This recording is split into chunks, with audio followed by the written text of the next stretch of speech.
संस्कृत शिक्षण चैनल से मैं ईश्वरी जहाँ आप सभी का स्वागत करती हूँ। हम पढ़ रहे हैं लघु सिद्धांत कौमुदी का संज्ञा प्रकरण पढ़ रहे हैं और आज हमें वर्णों के उच्चारण स्थान के बारे में पढ़ना है।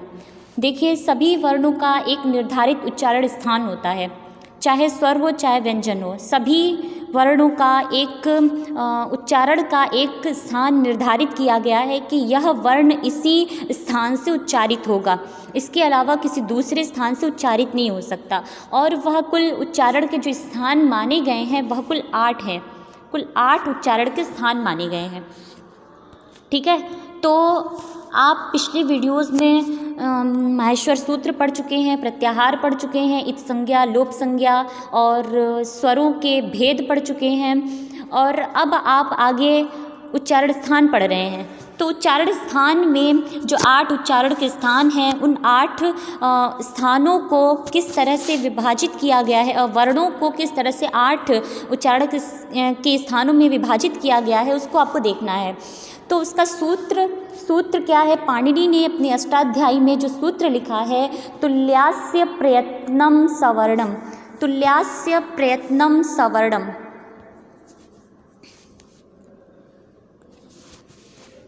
तो इसकी व्याख्या आप देख लीजिए कि तालवादि स्थानम आभ्यंतर प्रयत्नश्च एतत् द्वयं यस्य येन तुल्यं तन्मितः सवर्ण संज्ञम स्यात्। कह रहे कि तालु आदि जो स्थान होते हैं, तालु, मूर्धा, कंठ, दंत, ओष्ठ, ये सब जो उच्चारण के स्थान हैं और आभ्यंतर प्रयत्न, यहाँ पे दिया ना आभ्यंतर प्रयत्न, तो जो उच्चारण के स्थान हैं और जो आभ्यंतर प्रयत्न है, ये दोनों जिन 2 वर्णों के समान होंगे उनको हम आपस में, उनको परस्पर सवर्ण संज्ञा कही जाएगी। उनकी आपस में सवर्ण संज्ञा कही जाएगी, जिसके तालु आदि उच्चारण स्थान और आभ्यंतर प्रयत्न हम आपको अगली वीडियो में बताएंगे। इसमें आप सिर्फ अभी उच्चारण के स्थान को पढ़ेंगे। तो जिसके उच्चारण के स्थान और आभ्यंतर प्रयत्न दोनों जिन 2 वर्णों के आपस में समान होंगे, उन दोनों वर्णों की सवर्ण संज्ञा होगी। इतना क्लियर है? और अगली लाइन है कि री री वर्णयोः मिथ सावर्ण्यम वाच्यम, यानी री वर्ण और लृ वर्ण, री और लृ, इन दोनों का उच्चारण स्थान जो है, यह दोनों सेम नहीं है। उच्चारण स्थान इसका अलग है और इसका अलग है। लृ का उच्चारण स्थान दंत है और री का उच्चारण स्थान मूर्धा है, लेकिन फिर भी पाणिनि जी ने इन दोनों को सवर्ण संज्ञक कहा है। यह अपवाद है, लेकिन उन्होंने माना है तो हमें भी मानना है। ठीक है, री और लृ इन दोनों के उच्चारण स्थान समान न होने पर भी इसको समान माना गया है, ये लाइन कह रही है। ठीक है, इतना। अब अगला देखिए, अगली लाइन है कि अकुह विसर्जनी या नाम कंठः, इचु यशा नाम तालु, ऋतु रसा नाम मूर्धा, ऋतु लसा नाम दंता, उपपद्मानिया नाम ओष्ठ, यमंगणना नाम नासिका च, ए दैतो कंठ तालु, ओ दौतो कंठोष्ठम, और वकारस्य दंतोष्ठम जिह्वामूली यस्य जिह्वामूलम नासिकानुस्वारस्य। अब इसकी व्याख्या आप देख लीजिए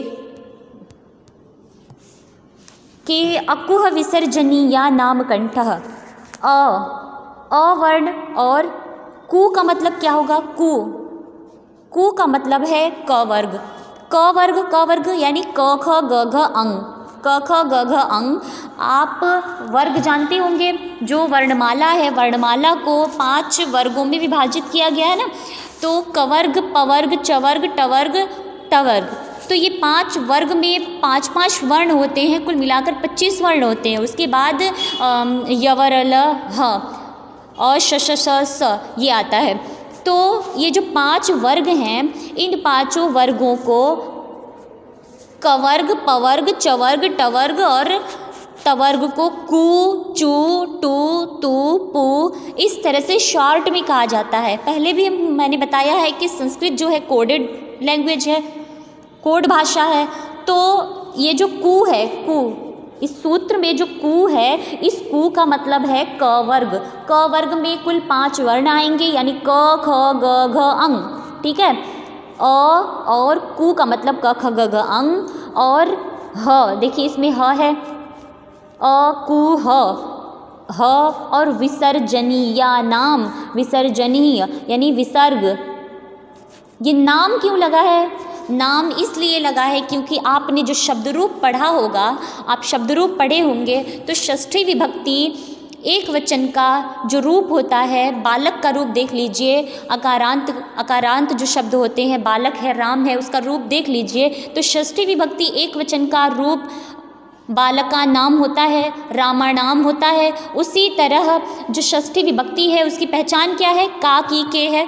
षष्ठी विभक्ति की संबंध की यही पहचान है ना, का, की, के। तो राम का, बालक का, बालक की, बालक के। तो उसी तरह अकुह विसर्जनीय नाम, यानी अ, कवर्ग, ह और विसर्ग का उच्चारण स्थान क्या होता है? कंठ होता है। ठीक है, इतना अ, कु, ह, अ कवर्ग और ह और विसर्ग का उच्चारण स्थान कंठ होता है। इतना क्लियर है। ईचु यशान नाम तालु देखिए, ई चू का मतलब क्या होगा? च, छ, ज, झैया और य और श, इसका उच्चारण स्थान क्या होता है? तालु होता है। क्लियर है ना इतना? फिर उसके बाद दूसरा देखिए, री टू, टू का मतलब ट, ठ, ड, ढ, न और र और श, नाम का मतलब क्या हो जाएगा? का, की, के, यानी री टू यानी टवर्ग और र श का उच्चारण स्थान मूर्धा है, यानी मूर्धा से ये उच्चारित होते हैं, ये तालु से उच्चारित होते हैं, ये कंठ से उच्चारित होते हैं। फिर अगला आ रहा है लृ तु लसा नाम दंताह, लृ वर्ण और तु यानी त, थ, द, ध, न और ल और स, इसका नाम का मतलब वही होगा का संबंधवाचक है का। तो का उच्चारण स्थान क्या है? दंत्य है। लृ तवर्ग ल स का उच्चारण स्थान दंत है और उ पू पद्मानिया नाम ओष्ठ, उ पू का मतलब होगा पवर्ग, प, फ, ब, भ, म और उपधमानीय वर्ण कौन से होते हैं? आपको बता दें उपधमानीय वर्ण कौन से होते हैं? अर्ध विसर्ग प, जैसे अगर ऐसे चिन्ह बना होगा और प होगा, ठीक है, ऐसे चिन्ह बना होगा और प होगा तो ये हो जाएगा आपका उपधमानीय वर्ण, और ऐसे ही चिन्ह बना होगा और फ होगा, प, फ, अर्ध विसर्ग प, अर्ध विसर्ग फ, ये उपधमानीय वर्ण होते हैं। तो ये वर्ण और ये वर्ण अगर होंगे या उ होगा या पवर्ग यानी प, फ, ब, भ, म होगा, तो ऐसे वर्ण क्या होते हैं?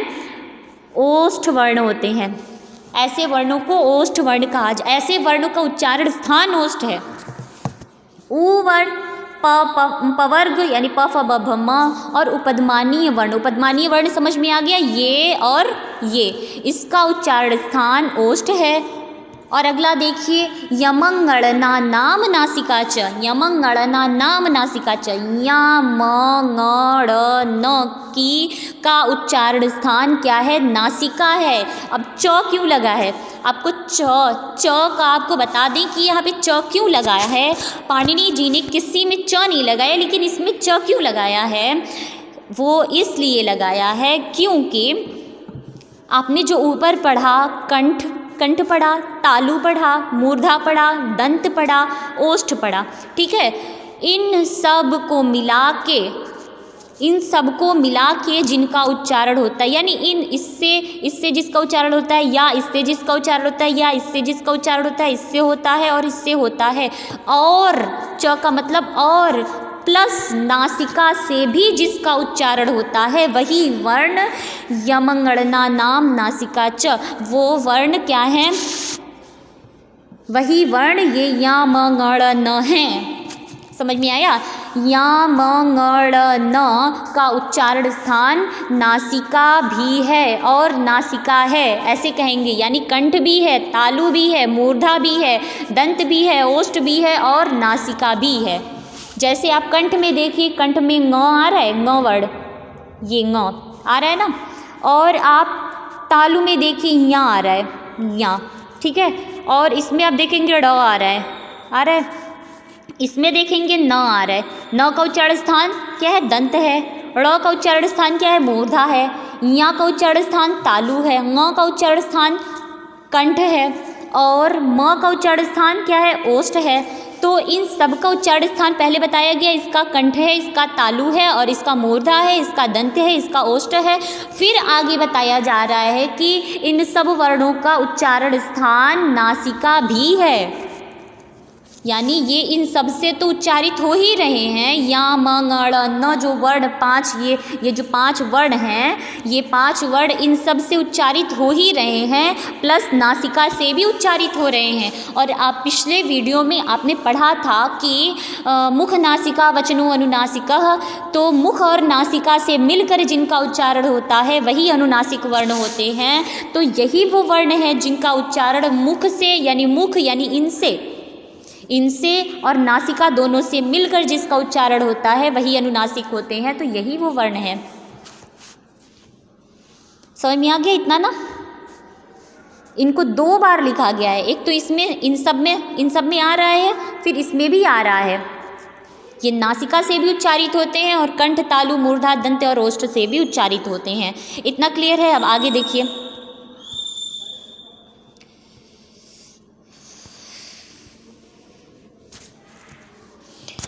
आगे है कि इदैतो कंठ तालु, इदैतो कंठ तालु यानी ए का उच्चारण स्थान कंठ और तालु मिल के ए और ऐ का उच्चारण करते हैं। ए को उच्चारित करने में, ए को बोलने में कंठ और तालु दोनों मिलकर इसका उच्चारण करेंगे। ऐ का भी उच्चारण कंठ और तालु दोनों मिलकर करेंगे। फिर उसके बाद अगला सूत्र है उदौतो कंठोष्ठम, उदौतो कंठोष्ठम यानी ओ और अ इन दोनों का उच्चारण करने में कंठ और ओष्ठ दोनों का सहारा लेना पड़ेगा।